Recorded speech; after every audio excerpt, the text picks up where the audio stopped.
Thank you so much for everyone who has joined us live, which is a truly live session that we are doing. And for those who will consume this thought leadership input from our side offline as well. So, yeah, we really appreciate your time and attention because time and attention are the two things which are extremely important in today's world. Fun fact, our attention span as Homo sapiens is about 7 to 8 seconds right now, which is they can only hold a thought in our head for that duration. Now, of course, we are asking you to pay attention for the next 30 to 35 minutes. So, in that sense, as you can imagine, we are asking you to do something which is, of course, counterintuitive in that sense. But um, as for myself, I've been with Frost and Sullivan for about 19 years and going now. And again, it's been an amazing journey because of the fact that we are linked with the technology and trends practice area called Tech Vision. The three of us, Sukriti, Jabez, and I let them introduce themselves. Um, but it is an absolute joy to share with you what our current thinking is around some of these large macro trends that are most likely, and I use the word most likely quite carefully, because these are trends that we think will impact your life professionally, and in some cases even personally, in 2025. Now, 2025 itself sort of, feels like already the year has just flown by. It's 1 month done. At some point we were planning for this year. Now we are well entrenched into it. So without any further ado, um, so this quote is so pertinent. Think of what was happening 48 hours ago, 72 hours ago, right? Even if I point to a certain machine learning algorithm launched by a certain company in a certain location and what that did globally, right? So things that have never happened always are designed to happen. So that's where the degree of asymmetry that we have to understand sometimes and then decide on as a scenario what should be the options that we look at and then act on it is key to driving success at an individual as well as collectively at a team and an organizational level. So through the inputs that you get from today, um, hopefully it'll expand your horizon to think about some of these in a slightly more deeper fashion, and you walk away with something that is sort of impactful for your thinking process, in that sense. A quick view on who we are, but more importantly, what we do and how much we enjoy doing it as well. So, Jabez, do you want to introduce yourself to everyone? I'm Jabez Mendelson, a research manager with the Tech Vision division of Frost and Sullivan. So more than the designation, I would say we dive deep into the world of technology. And where I dive deep is the world of semiconductors, sensors, advanced manufacturing, and automation. I connect emerging technologies with the real world impact, uh, translating the complex market dynamics into insights, more of strategic insights. So whether it's the next gen chips powering AI or automation trends which would reshape the industries, we thrive on decoding the future of the technology and explore what's next in that. So that is the area where I come from. Thank you once again for joining the call. Sukriti? Thanks, Shabis. Welcome all to today's webinar. My name is Sukriti Mahana, and I am a part of the Tech Vision team, majorly working around mega trends.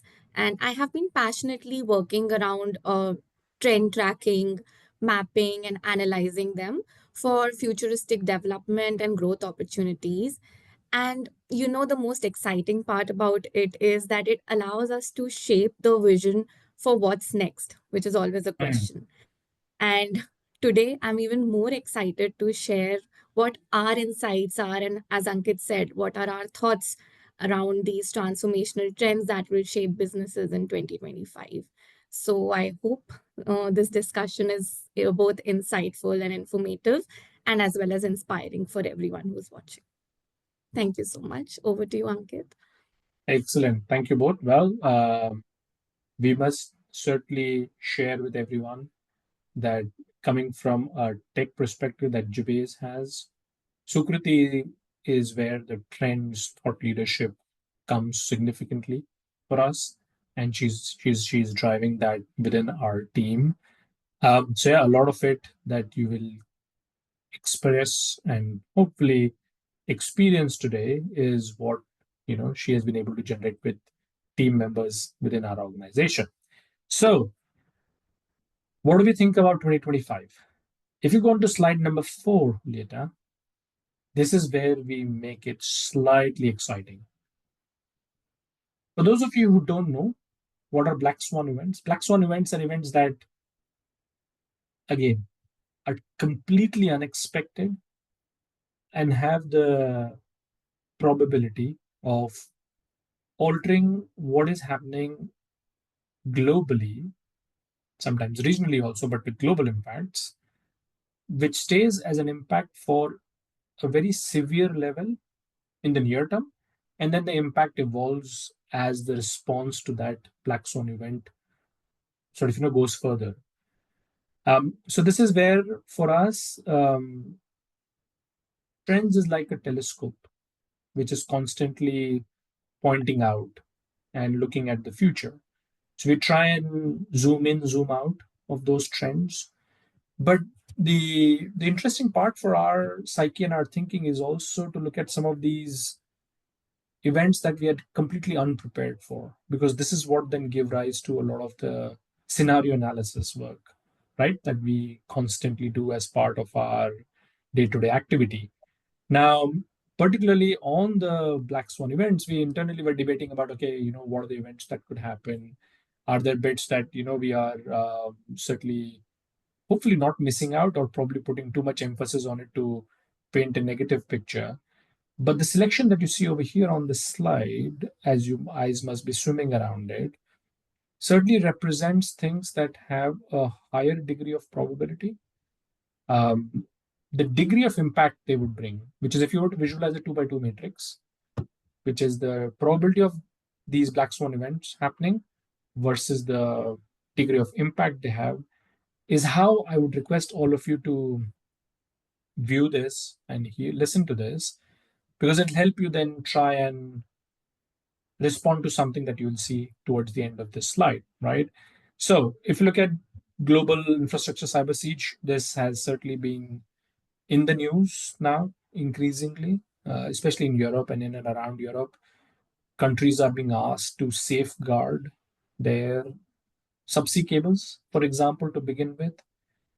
But also, given that we have such a deep proliferation of everything that machine learning and AI can do, the ability for non-state actors and disruptors is also significant in that sense. So, how do you manage that? And how do you not let it have a domino effect at a global infrastructure level? Is certainly something that I think is something that you never plan for, but there is a possibility, which links to the second bucket that you see over here, which is a new disease outbreak. If I were to ask all of you end of 2019 that something is going to pop in Q1 of 2020 that will alter the way we would live for the next few months, I think most of us would laugh that off. But what is also some evidence we are beginning to see is a possibility of another kind of epidemic. Though I must say, people are and organizations are definitely more, I would say, ready for managing these, because there's already been a complete run. I was going to say a dry run, but a complete run of this. But hopefully not, right? Hopefully not that is the case, because this impacts a lot of us personally as well. The third one, which is sort of, multi-front conflicts, again, as much as there is politics involved in it, there is also a bit of a business angle around all of conflicts as well. Now, I say that with extreme caution because there is negotiations involved at multiple levels to make sure that multi-front conflicts are avoided. Seems like that is beginning to be the case, but we still have 11 months left in the year to see if something pops up in a part of the world that we are not anticipating as yet. Extreme weather events is clearly happening. I'm based out of London in the UK. Already in 4 weeks, we have had 5 storms, and these are storms which were 80-mile plus, 60-mile plus in terms of wind, bringing heavy rain. We already know what's happening, for example, in Southern California, and in other parts of the world. So, extreme weather events, be it in the US or Canada, are certainly inevitable. It's how well prepared are you, and what degree of impact that brings to you is worth looking into. Now, the energy price bit is where it's a bit of a duality, if I put it that way, because whilst it's connected to everything else above, there seems to be certainly a surge which will continue for the energy demand. Right? You must have all heard about how data centers are going to gobble up anywhere between. So, what data centers consume right now globally, about 3% of the energy is expected to climb to 8% in the next 3 years, and then to 13% in the next 5 years. That's a lot of energy, right? That will be right there. So, there has to be clearly a situation wherein how these will be impacted, not to mention the linkage of what's happening with the electric vehicle market and where those things will all converge to. So, hence, looking at the energy mix and what energy can do is also a bit of a black swan event that I think there is little consideration on at the moment. And then finally, um, no one wants to look at it in this angle, but certainly technological unemployment with what could be also called as upskilling is certainly something that is consistently in our face, and certainly for all the Gen Betas and Sigmas, that we are surrounded by. Certainly, I have 2 young kids. I'm already thinking about the fact that 5 years ago, information became a commodity. As of today, intelligence is becoming a commodity now, right? So, what are the roles of the future? And is there a tipping point? I think that tipping point already happened for humanity as of 2023, if you ask me. But to what degree will the evolution go is the question over here. So, as we have heard about these, Sukriti, Chubez, any thoughts, any inputs from either of you? Well, Ankit, we are in a world where change is the only constant, and I know this is a very common quote, but it always manages itself to prove. So, businesses have to Mm, be prepared, and on a personal front as well, we need to be prepared for the unpredictable. And mm, black swan events are rare and unforeseen disruptions, but they are redefining the global landscape. So, let's take, for example, geopolitical chaos. It has had, in the past, it has had profound impact on food mhm, security, raw material supply, and energy markets. And if this scenario continues or worsens, businesses have to proactively assess geopolitical risks to minimize their exposure. And mm, maybe one such example is that businesses could diverse their supply chains, which few of them are already doing by mm, adopting new shoring or friend-shoring practices. So yeah, mm, these are, certain uncertainties that businesses need to navigate today. mhm. Chubez? Ankit, the picture painted here gives me a world facing multiple interconnected crises. Um, Mm, so the critical question which comes on top of my mind is, so how do we mhm, prevent these individual challenges from mm, compounding each other? So, right. so as you mentioned about the extreme weather conditions. So could extreme weather events disrupt the supply chain, which is already Mm, strained by geopolitical conflict? Or could a mm, potential new pandemic exacerbate the economic instability, so which is caused mhm, by the technological unemployment?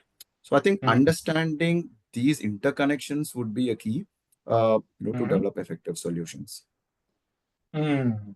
I think it's interesting what you brought up because I think we didn't discuss about this, but this is almost like a, it reminded me of a, I don't know which movie, but the fire sale concept on the domino effect of one thing leading to another cascading effect, right? Is what this links to, which is how do you manage, the knock-on effect of one black swan event on others, and then how do you manage that, right? In that sense. So I think this is a good point, Julieta, for the attendees we have is to share their views on something. Of course, I'm launching here a poll, if you can see it. What unexpected black swan events could occur in 2025? And here you have the options to choose from. It's a multiple choice, so you can choose more than one.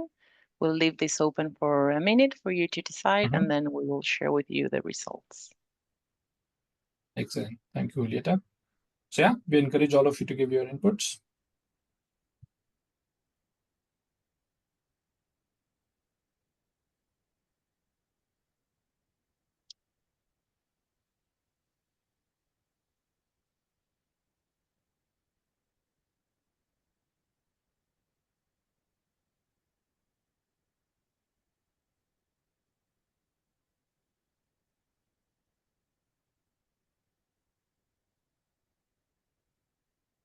Hopefully, no one is selecting all five, all six.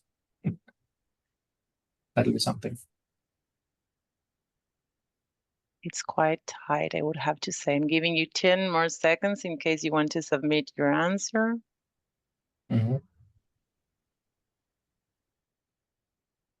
Okay, finishing the poll here and sharing the results.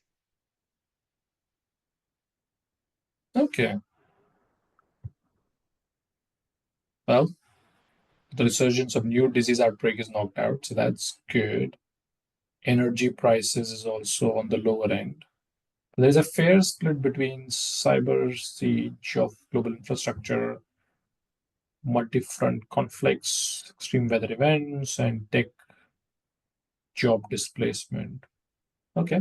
It's always, of course, down to how all of us view these events, right? Or anticipate these events is where the cognitive biases that all of us have as presenting and as all of you are consuming it is what drives this sort of, this kind of an output. So thank you for, of course, giving your views on this. Without any further ado, let's jog along and go to the next slide. And Sukriti, over to you. Thank you so much, Ankit.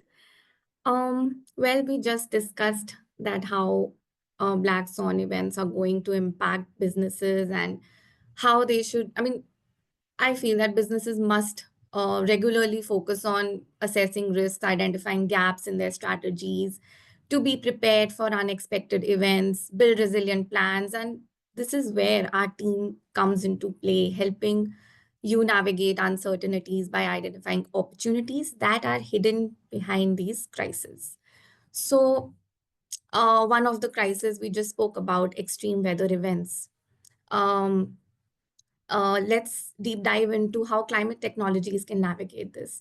So, climate technology is one of the most trending topics of 2025 that amalgamates technology with sustainability. And climate change is no longer an issue for tomorrow, it has been felt, it is here, and technology is both a challenge and it can act as a solution as well. It depends on how we use it. And here we will talk about shifting from why to how, as in how businesses can leverage climate technologies to mitigate risks and unlock new growth opportunities. So, the continued weather extremities, just like Ankit spoke about, storms and wildfires, floods, heat waves, all this, these calamities are now posing a risk to businesses by affecting operations and supply chain. Now, despite the efforts of the government around strict regulations with respect to emissions, whatnot, global collaborations like Paris agreements, COP conferences, and more of these are challenges. But I mean, these conferences are on and everything is happening, but still the challenges are persistent. There is no change, like there's no change that is helping us navigate how we can mitigate climate change risks, right? And Uh, so in this case, the innovation in climate technology is accelerating, which businesses can integrate to gain a competitive advantage and reduce the carbon footprint at the same time. So what better than that? And now, what does the year 2025 indicate for climate technologies? So, this year we will see venture capital and private equity firms aggressively funding towards climate technology startups. And there is around, as per our research, 80% rise in the climate technology investments from 2020 to 2024, which is huge. And this is expected to grow even more in 2025. Now, there are startups like CO280 and Crew, which are based out of US, that specialize in carbon removal technologies and other climate related technologies. These have seen a significant growth over the years. And speaking of advanced climate technologies, mainly smart grids, sustainable materials, and industrial decarbonization technologies are the top funded spaces right now. This means that companies could track emerging climate tech startups for collaboration as well as investment opportunities. Now, one major growth opportunity here is CCUS, that is carbon capture, utilization, and storage. And in this approach, the relevant technology captures carbon emissions before they enter the atmosphere and repurpose them into useful products. And another breakthrough is AI. AI powered predictive climate modeling, where AI helps forecast extreme weather events, assisting governments and businesses in proactive disaster management. Um, Now, for example, companies like Microsoft and Google are already there. They are investing in AI-driven carbon removal projects, and with this boom in AI, Mm-hmm. businesses should explore partnerships with AI-driven sustainability firms to optimize their energy initiatives. And uh, this could be by reducing emissions or whatever technologies could help, climate technologies could help with. Now, besides private players, governments across economies are taking this very seriously. And they are taking initiatives in the form of global collaborations like European Union's Green Deal and Fit for 55. These aim towards around 55% of reduction in emission by 2030, which shows that climate technologies will have a significant impact starting this year. And that's it. I mean, how climate technologies are changing the environment. Now, Ankit and Jabez, you will agree Mm-hmm. with me that climate technology business opportunities, enhancing resilience, and leading the transition towards sustainable future. Mm. So, do you have any thoughts around it? No, I think this is spot on. Although with all the with all the technologies in place, regulations in place, the element that most likely has the highest weightage impact on the adoption of these technologies and these things becoming a reality is the intent, right? The intent of world leaders, the intent of governments. As you can sign as many documents as you want, but if the intent is not there, and there is, or otherwise you sign something but you don't deliver on it, then that kind of defeats the purpose of it, right? So, whilst there is incremental progress on everything that is taking place for climate tech. There has to be exponential sort of deployment of that clearly, because the 1.5 degrees target, right, that was set in the agreements will most likely be surpassed very, very quickly, right? So the average temperature rise, right, that we're talking about globally. I don't know, Javis, anything you wanted to add to that? Ankit, as you rightly mentioned, most of these technologies would require the global collaborations, Mm, for a maximum impact. As you rightly mentioned, international agreements would play a vital role. But I generally feel that this is going to be the decade where there is going to be a fight against the climate change. mm, And when these technologies deployed at scale would definitely mm, have the potential to drastically reduce the global emissions, restore hmm. ecosystems maybe for a sustainable environment. Yeah, yeah, definitely. All right, I think Right. jogging along to the next one, if you let to go to the next slide. Well, our favorite friend these days, the two letters AI, right? I was just talking to someone prior to this call. I was saying, hey, we as a group were talking about AI in 2013, 2014. So every time now I hear AI, I think of it as artificial innocence rather than artificial intelligence. So that's something, and in fact, I've told my kids as well, and they laugh about it. So I know it works. Um, what you see over here clearly is the push for governance platforms. Um, Again, the element that we all need to be critically aware of is how this is certainly now top of mind for a lot of the governments, organizations. Um, if you look at what regulation and revolution will bring for this landscape within 2025, clearly Europe has led that way. China has had some sort of laid down framework for these. Again, it's about execution of those. So again, without laboring the point too much, what I would say is the growth opportunity that all of you need to be thinking about is AI compliance as a service, wherein the potential to um, you know um, find opportunities is there. We certainly are beginning to see that.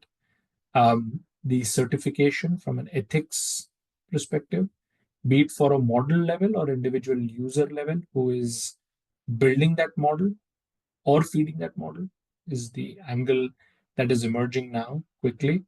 And then finally, what are the different risk management platforms, right, that we can have popping up, which will help us manage not just the way that data is being analyzed through the neural network and the output for it, but actually what's the data flow throughout the organization, right? Where is the data flowing? Where is that intelligence flowing and tracking that flow within the organization, right? And how that is making its way across, the different imprints of different human cognitive biases. I think that's the part few people realize. It's like you having a piece of paper that someone has printed out and it's being read by 100 people in different locations. How is that data going? How is that eventually coming out? And what's the state of the paper after passing through 100 hands?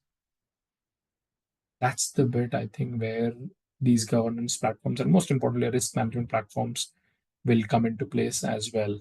So, again, I think here it lies the possibility for us to go over and above the obviousness, but think of it from a 10-year, 15-year perspective, and then say, what this will have as a role in the sense of also the linkage of this to new business models. There's a new business model angle to it, which is not yet explored, which is, are there business models which will emerge because of governance of AI, right? So anyway, that's something to sort of to leave all of you with. Um, if you go on to the next slide, slide number 7, Javis, you wanted to throw some spotlight on this? Sure, Ankit. See, the other trend which is expected to reshape the business landscape is the hyperconnected businesses. So imagine a world where your workforce, customers, the connected devices, and your infrastructure are seamlessly linked and exchanging information in real time. So this would be the reality of the hyperconnected businesses, and it is happening now.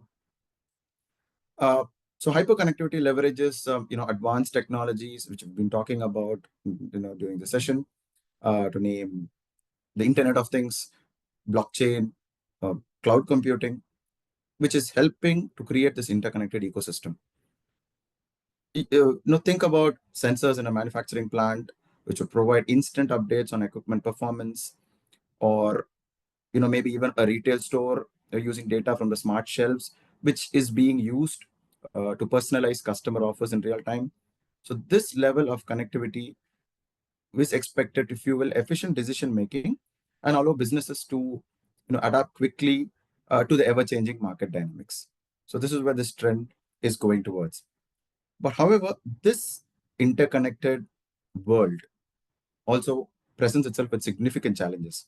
And as you may know, the critical or the paramount challenges are the data security and privacy. So when you're talking about so many connected devices, the risk of the cyber attacks, data breaches can also increase exponentially. Right. So the other challenge is, since we are dealing with a vast number of interconnected devices, the sheer complexity of managing and monitoring such a network also presents itself as a challenge. But how do we navigate these challenges? The key and the most important is the robust security protocols. So that's absolutely essential. Think layers of defense maybe.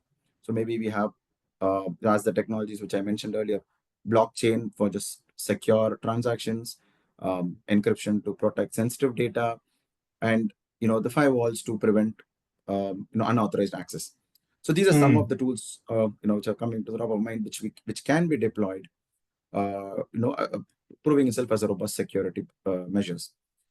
Furthermore, with IoT coming into play, we have a number of IoT management platforms, which would be a centralized dashboard, just like a control system, which can monitor and manage all the connected devices. So this would simplify operations and also efficiency. Looking at these exciting opportunities, I think as Ankit has mentioned, the previous trend itself, there is the emergence of AI-driven security tools that can predict and prevent cyber threats before that can even occur. So that is an exciting opportunity which comes out of this trend. Again, there's another exciting area which is called compliance as a service platform, which is streamlining regulatory compliance, which could eventually reduce cost and complexity. And of course, the AI chatbots, which we are currently looking at, which is revolutionizing the customer service area, providing instant support and personalized customer experience. So where does this trend take us to in the year 2025? So we predict that the hyperconnected business will focus on transforming three areas, which is related to efficiency, customer engagement, and competitive advantage. So we are going to see a greater ubiquity of connectivity and real-time data. We are going to see customer experience leading to increased business process automation, and of course supply chains, which are going to become more resilient now that it has to withstand disruptions and also be ready to adapt to ever-changing conditions. And most importantly, we see an increased cross-industry collaborations now that we're talking about businesses sharing data and insights. So this could create a new value. So in a nutshell, about this trend, let me conclude by saying that this is going to be a paradigm shift in how we operate. So though it comes with some challenges, embracing these right technologies, which I mentioned, and implementing the robust security measures, I'm sure we would be able to unlock, I would say, a full potential of hyperconnectivity, focusing on the three areas which I said about efficiency, customer-centric, and resilience than ever before. So this is something which I wanted to highlight in this trend. Good point. Any thoughts on this, Ankit? Well, I think it's so when you were saying about the hyper connectedness of businesses and also all of us as individual users, right? I was reminded of a recent session that we had with some very senior executives in our London office. And one of the individuals over there did rightly point out that on an average in a household, there are about 19 to 22 electronic devices now, which are connected on an average. Okay. So think of it from a threat perspective at a business level, right? The number of the number of entry points for anyone to do whatever they want to do, right? If it's not Exactly. protected well enough, is what makes being hyper connected is no longer a choice. It is the way it is right now. But how do you make sure that within the understanding of this hyper connectedness, which again has to be front and center of the tactics, not just the strategy, but the tactics for the business leaders, is not this conversation maybe 3 years ago was probably just for the IT department, right? When IT departments would ask you to do certifications, would ask you to do things, and then you would begrudgingly fill in your certification, questionnaire and get your certificate just for the sake of it. Now it's a business situation that is at a C-suite level. It has to be understood and not just mitigated, but also identify what the potential over there is. So I think that's where it certainly is important, and a lot of the things that you mentioned are quite neatly connected with it. I don't know, Sukriti, do you have a view on this? Anything that's coming to your mind on this point? Yeah, I mean, if we talk about connectivity and technology, AI is top notch. Just as Jabez mentioned, AI-driven security tools, right? And there's AI-powered chatbots as well to, uh, give more seamless engagement to customers and even within the organizations. But apart from AI, there's also IoT and cloud-based ecosystems that are advancing, evolving with time. And not just 5G, there's 6G also now. So Mm, yeah, these all can be leveraged for more agility, responsiveness, and better interconnectivity within the companies. yeah, yeah, definitely. All right. Going on to the next one, Julieta, Sukriti. Yeah. All right. So as I mentioned earlier, global crises, specifically geopolitical conflicts in the past few years, have highlighted vulnerabilities in supply chains and, disturbed business continuity. And because of such instances, technology companies are embracing the idea of nearshoring their operations, primarily due to geopolitical chaos that challenge the long distance offshoring operations. So basically, tech shoring is reshaping global technology landscape, and its benefits are offering, say, cost-effective and scalable solutions, specialized talent, and traditional offshore models are being replaced by high-value AI-enhanced and automation-driven services, which make tech shoring a critical strategy now for businesses. Again, that are seeking cost efficiency and access to better talent. And not only this, but by moving operations to a friendly country, companies can leverage better collaboration with the government and focus on growth and innovation. Now, to begin with, many companies are switching to China plus one strategies, which involves focusing on other Asian markets such as India and Vietnam.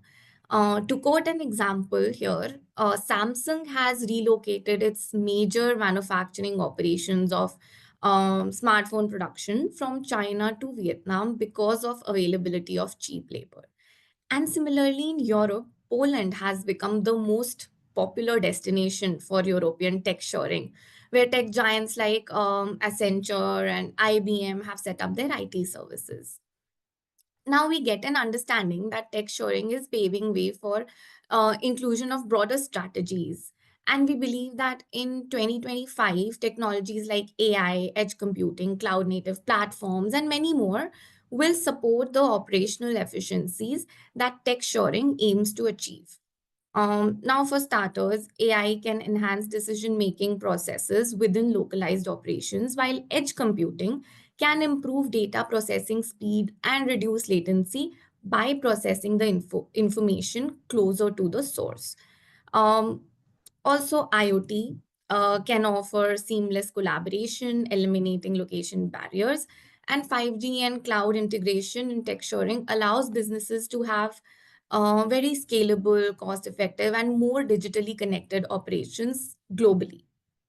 Now, when we talk about growth opportunities, there are new models that we foresee in evolving in 2025.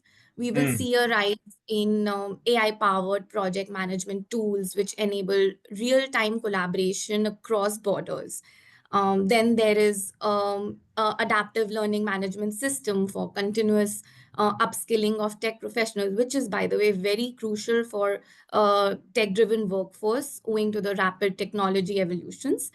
And also platforms allowing companies to integrate AI solutions without in-house expertise, which we call as AI as a service platforms, or are also something that is emerging. So eventually, companies that strategically embrace tech sharing will unlock faster innovation cycles, improved mm. operational agility, and of course, enhanced technological capabilities. And this will position them as leaders in the future of work.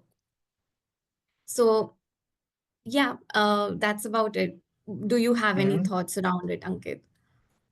Well, again, the role of GCCs, right, in some of the countries Right. where the tech shoring is more and more prominent. If you look at some of the forecasts for the GCC model itself in terms of growth, it's astounding, right? And tech shoring, partially driven by COVID, what happened 4 years, 5 years ago, but more so because people want to um, also significantly understand what's the potential different kinds of opinions may bring, right? In terms of different nationalities, different ways of working on things, is certainly an element, I think, which with technology has enabled, has made it easier for 2025 and beyond, right? As a focus. But this as a global driver at a economic level is only going to grow further, right? So this is a major trend now. I would probably say 5 years ago, all of us would have not put tech shoring as one of the key things to talk about as a global driver for a year. We're saying, hey, this is possible and this is going the right direction. But is it really a global business driver? I think now seems to be the timing wherein, it certainly is front and center of it. Javez, your thoughts on this? Yes, and interestingly, as Sukriti brought about the China plus one strategy, being in research of the Mm, semiconductor space, I would completely agree with this, especially, or at least with citing semiconductor industry as an example. mm, The tech shoring is gaining traction in the Southeast Asia, so, because of Western manufacturers shifting their, again, going back AI server or network switch productions to Malaysia and Thailand. So this has in mm. turn boosted Malaysia's semiconductor packaging and also Thailand's PCB assembly space. So as you rightly mentioned, this is the year where we are going to see more of such tech shoring possibilities. Taking this as well. Yeah, I think certainly it's a major pillar, if you ask me, and how it is moving the both the possibilities of operational but also tactical information in there as well. So for a lot of the organizations, but I think given the depth that we've gone into these four trends and limited by time, of course, what we also wanted to just showcase to everyone who is online right now, as well as for people who will consume this later on, is Juliet, if you go to the next slide. Um, so the work that we have every year is to look at the upcoming trends that are going to significantly impact at a global level, right? Now, the four that we presented were actually from a list of 10 that you see over here. So, as you can imagine, we have sort of, split hairs, if I, for a lack of better phrase, in the other six as well, for you to probably leverage and apply, right, as part of your work. And as your eye will swim around the other six, right, from 6G to energy as a service, digital healthcare, right? Um, Only as of, was it yesterday or day before yesterday? We have an internal exercise wherein we were talking about smart mirrors as a convergence idea, right? And what does that smart mirror mean if the future is wherein you have smart mirrors which are installed for different kinds of locations for different purposes, right?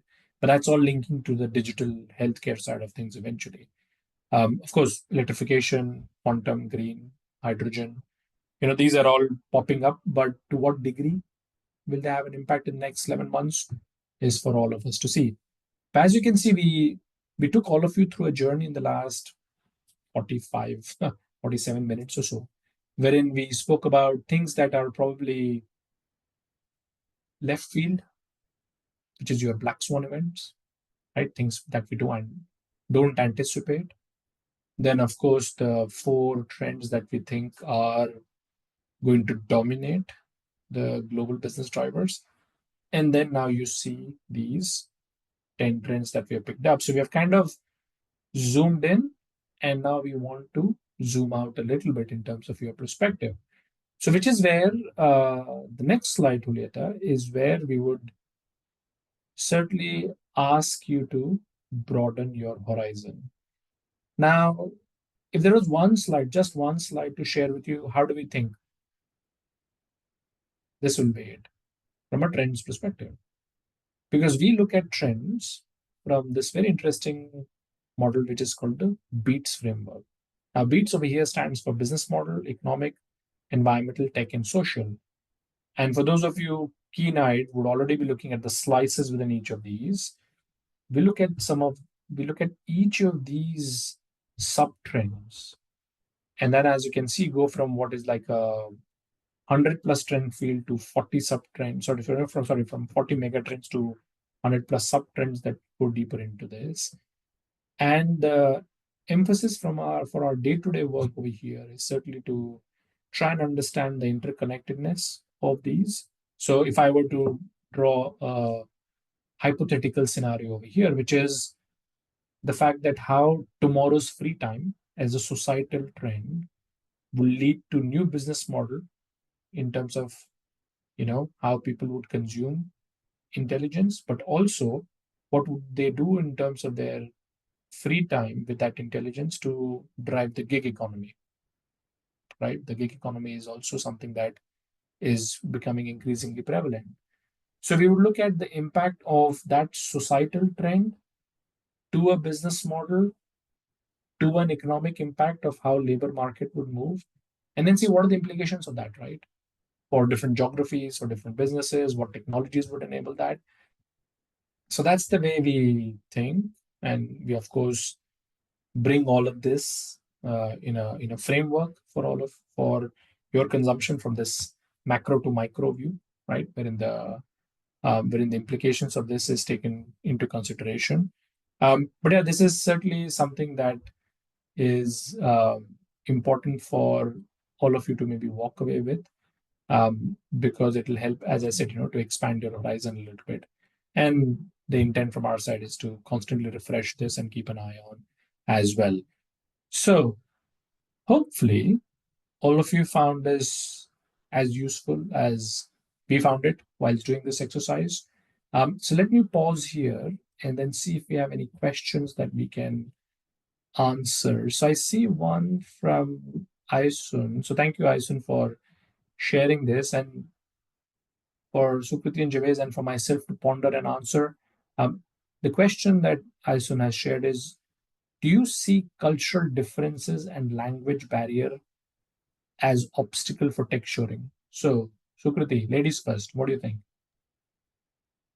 Well, this was, I would say, a barrier earlier, but now I Hmm. would say there is so much growth in technology that these barriers can easily be overcome. I mean, we have AI, right? AI powered Hmm? translation translation tools, adaptive learning platforms, and there are also remote collaboration technologies that make it very seamless now. And Mm. also talking about the other side, that is a non-tech side, um, most of the organization are focusing on proficiency in English right now. So that has Mm-hmm. been, language that everybody could understand now. And Right. in our company as well, we are from all places all over, right? And it is Right. very easy to communicate amongst ourselves. So this Mm. is what organizations are focusing into. But there are some organizations that could use this as their strength by offering some cultural training or local language training or boosting local partnerships, which can definitely convert all these barriers into strengths. So I believe that this is something that organizations can also use as a competitive advantage. Mm. Okay. Okay. That's a good thought. Chavis, anything from your view? Absolutely agree with Sukriti on this. I think this would have been a challenge, maybe, in the beginning. Now that it's becoming a one world, just like how in a company we say that clear Mm. documentation and standardization processes have come through. So Mm. maybe use of structured workflows or common tools, which is, that would ensure there's clarity across regions. Mm-hmm. Of course, we are going to have a cultural difference, so cross-cultural training would play a vital role here. Mm-hmm. And with the presence of hybrid teams, and of course, as she mentioned, tech, AI-powered translation tools, more of virtual collaboration platforms. I'm sure this can be handled, and rather Mm. than a challenge, I think this would create more opportunities to build diverse and innovative teams. Mm. Yeah. I think that certainly is my view as well. I think it probably was psychological barrier a few years ago. I think technology has surpassed that ability, right, to a certain extent to say, hey, really, do we need to not do because of, location, cultural biases, and all that? I think that's increasingly getting um, not just challenged, but it's becoming like a sort of not even a consideration. And think about it. Your Gen Alpha and Beta don't care about this. They are going to be your customers for the future. They are already born into a hyper-connected world. Baby boomers and Gen X have a problem. Millennials have a problem. Gen Alpha, Beta, who are your customers going to be of the future, they don't have this problem. They are way past this. Okay, so in the interest of time, I see one more question that we can take, and then we can let, say, 5 people, 5 minutes of everyone's time, so that you can of course hop on to the next discussion, the next thing that you may have. So one very quick question that I see over here is on, and this is no surprise, given again, as I said, last 72 hours, what has happened. The question being, how will government regulations on AI evolve? And will that foster innovation or create barriers? So, any views from either of you on this?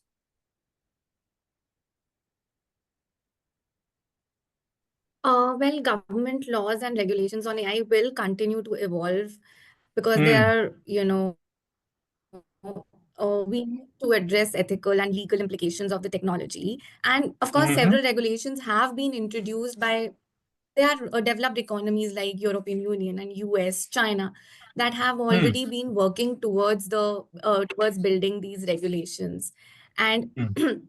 between 2025 and 2030, we expect to see a lot of countries either initiating or accelerating the process of introducing AI regulations that will play a Mm. significant role in shaping the tech ecosystem.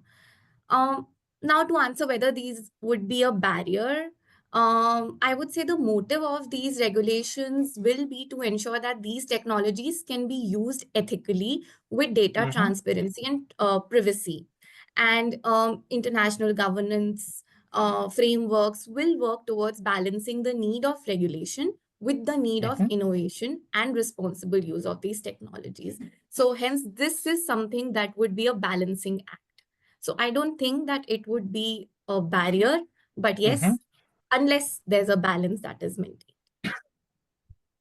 All right, good. Jibis, any thoughts? Yeah, absolutely. Privacy and data protection would be the key focus. Once that is met, I'm sure, you know, that wouldn't be a barrier.